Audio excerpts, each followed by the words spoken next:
የሞሰብ የአንድ ማዕከል አገልግሎት ሲጀመር በጣም ብዙ ሀገሮችን እንደተሞክሮ ለመውሰድ ሞክረን ነበር። አንዱ በጣም የሚያሳዝነው ነገር ኢትዮጵያ በዘመናዊ የመንግስት ግንባታ ታሪክ ውስጥም እጅግ በጣም ቀደምት ናት።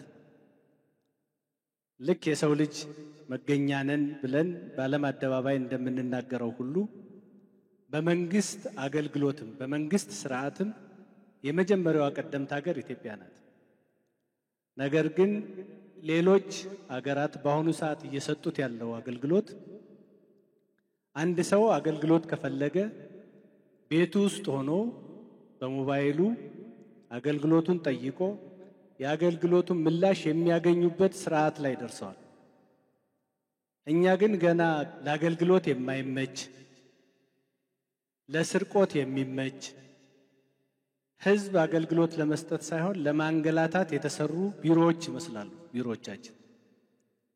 በብዙ መድረኮች ባህር ዳርን ጨምሮ ህዝቡ እየተናገረ ያለው ልማቱ ጥሩ ነው፣ ጥሩ እንቅስቃሴ ጀምራችኋል፣ ሰላሙን መሻሻል አለው፣ ነገር ግን የመንግስት ሰራተኞቻችሁን ቆንጥጡ፣ ንጉሶች እነሱ ናቸው፣ እናንተ ጋር ስንመጣ መፍትሄ እናገኛለን፣ ግን እናንተ ጋር መድረስ አንችልም፣ አገልግሎት እየተነፈገን ነው የሚል ይሄን ለማሻሻል ነው የአንድ ማዕከል የአንድ ሞሰብ አገልግሎት የመጣው።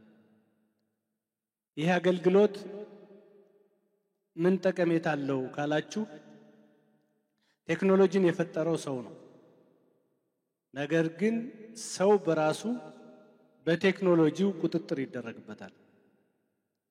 እዚህ ዴስክ ውስጥ የሚሰራ ሰራተኛ ካሜራ አለ፣ ገንዘብ ሊቀበል አይችልም።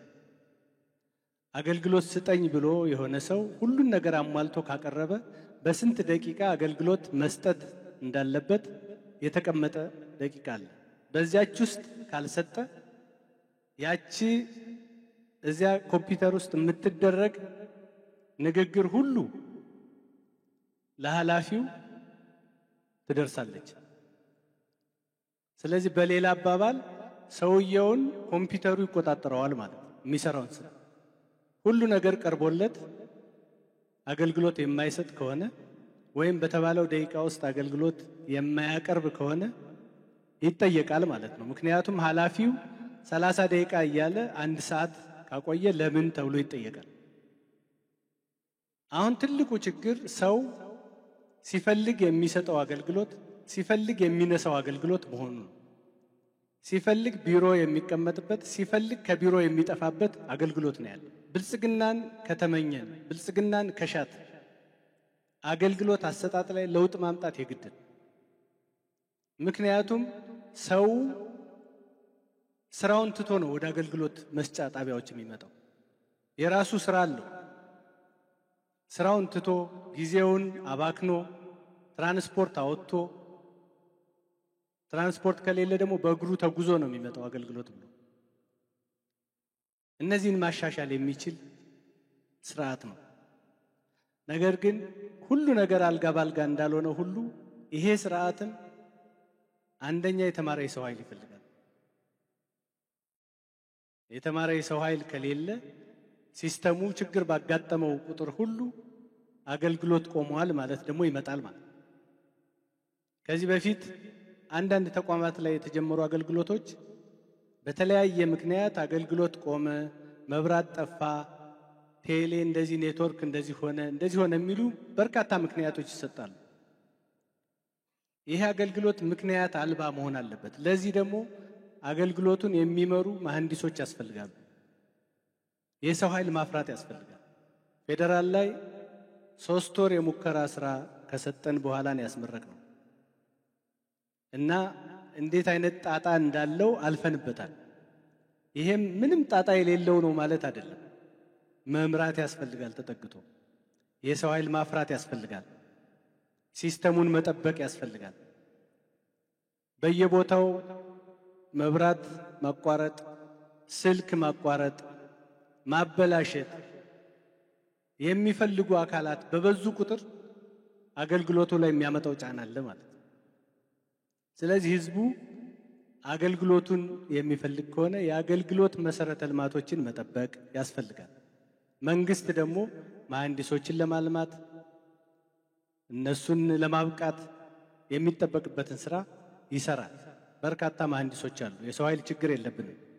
ነገር ግን ቁጭ ብሎ የመስራት የሥራ ባህል ችግር ግን አለ፣ ገና ያልቀረፍነው። ልክ ኮሪደር ላይ እንዳለው 24 ሰዓት የመስራት ባህል እዚህም 24 ሰዓት የመስራት ባህል ማዳበር አለበት። አገልግሎቱ ወደ ታች መውረድ አለበት፣ ወደ ህዝቡ መቅረብ አለበት የመንግስት አገልግሎት። ስለዚህ ዛሬ መመረቃችን በጣም ቆንጆ ነው። እዚህ ውስጥ የተሳተፉ ተቋማት፣ ግለሰቦች በሙሉ በፌደራል መንግስትና በራሴ ስም ምስጋና ማቅረብ ፈልጋለሁ። በተረፈ ይሄ አንድ ማዕከል አገልግሎት ስራ ከጀመረ በኋላ እኛም ክትትል እናደርጋለን። የሚያደናቅፉ ነገሮችን እየፈታን ህብረተሰቡ የተሳለጠ አገልግሎት እንዲያገኝ ለማድረግ የምንሰራ ይሆናል። ሁሉ ነገር ደግሞ አልጋ ባልጋ ነው ማለት አይደለም። ሁሉም አገልግሎት ወደዚህ ገብቷል ማለት አይደለም። ምን አገልግሎቶች ይሰጣሉ የሚለውን ህብረተሰቡ መረጃውን በቅድሚያ ማጣራት አለበት።